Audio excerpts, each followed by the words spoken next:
A Igreja Católica tem alguns documentos sobre a música litúrgica e este livro da Paulus, né, chamado Documentos sobre a Música Litúrgica, reúne uma série deles ao longo do século XX e são fundamentais na formação de um músico que trabalhe, né, na liturgia.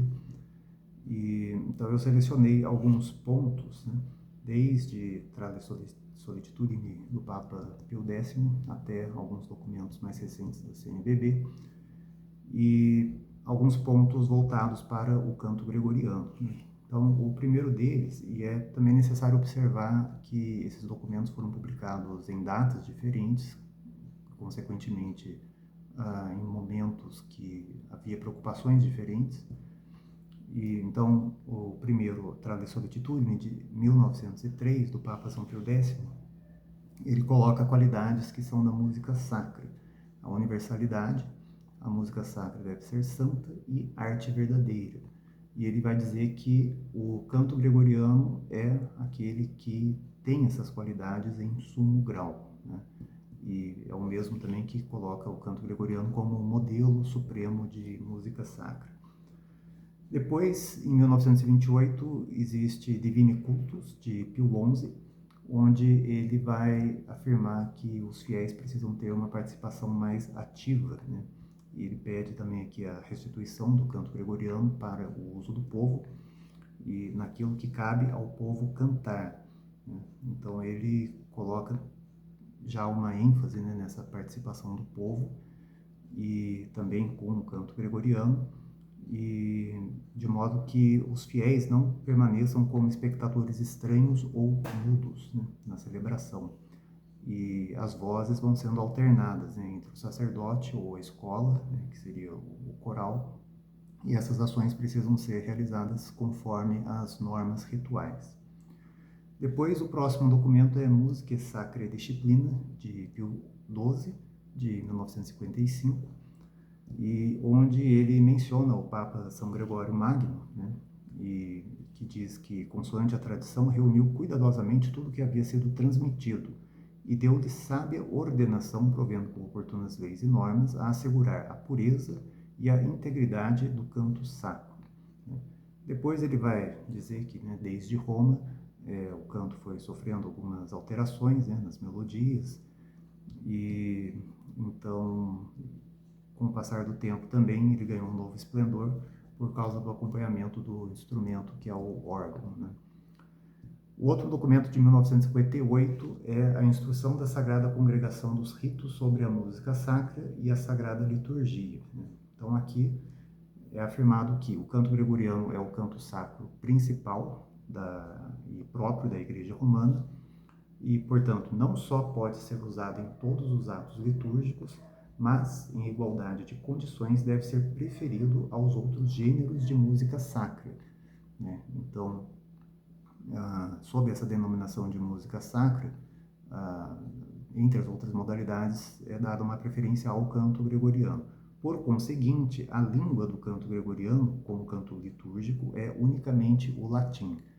E então existe, por exemplo, o livro Gradual Romano, ou Graduale Romano, em que estão ali, é um livro oficial da igreja, estão os cantos gregorianos, com uma partitura, inclusive com um sistema de notação antigo, e acompanhados da letra ou do texto em latim, né, o oficial.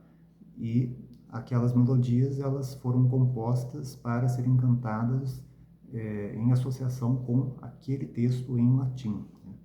E depois, em outro vídeo, falando sobre a língua latina, aí eu pretendo falar sobre o problema de fazer a tradução para o português, porque dificilmente o canto gregoriano em português ele vai ficar bem sucedido, né? Então, por isso, cantar o canto gregoriano em latim, né? A língua que é no texto litúrgico oficial na época, e as melodias foram compostas para esses textos nessa língua. E nesse documento também, ao mesmo tempo em que é dada essa preferência ao canto gregoriano, também é incentivado o canto popular religioso, né? Depois existe a Sacrosanctum Concilium, que é o primeiro documento do Concílio Vaticano II, né, de 1963, e aqui existe um reconhecimento da Igreja do canto gregoriano como um canto próprio da liturgia romana. E, portanto, ele ocupa o primeiro lugar em relação aos seus semelhantes na ação litúrgica. Mas os outros gêneros de música sacra, como a polifonia, não são excluídos, né? E a condição é que eles se harmonizem com o espírito da ação litúrgica. E em seguida, né, na Sacrosanctum Concilium também é feito um incentivo ao canto popular. Depois a Musicam Sacram é de 1967. Na escolha do gênero de música sacra, quer para o grupo dos cantores, quer para o povo, deve levar-se em conta a capacidade dos que devem cantar. A Igreja não exclui das ações litúrgicas nenhum gênero de música sacra, contanto que corresponda ao espírito da mesma ação litúrgica e à natureza de cada uma de suas partes, e não impeça a conveniente participação ativa do povo, né? Então aqui, novamente, aparecem esses dois pontos destacados, né? Essa conveniência que a música precisa ter com cada momento da liturgia, ao mesmo tempo em que o povo que está na Assembleia, né, ele precisa participar, e essa participação ativa é conveniente. Depois, no quirógrafo do Papa João Paulo II, em 2003, ele faz citação de documentos anteriores, né, da Igreja sobre a música litúrgica, e ele afirma que os cantos e as músicas exigidos pela reforma litúrgica, é bom sublinhá-lo, devem corresponder também às legítimas exigências de adaptação e de inculturação. É evidente, porém, que cada inovação nesta delicada matéria deve respeitar os critérios peculiares, como a investigação de expressões musicais que correspondam à participação necessária de toda a Assembleia na celebração e que evitem, ao mesmo tempo, qualquer concessão à leviandade e à superficialidade. Ele coloca aqui a inculturação, que precisa ser bem compreendida, né, sem uma ideia equivocada dela, e ele enfatiza também essa participação da Assembleia na celebração, mas também rejeita a leviandade e a superficialidade.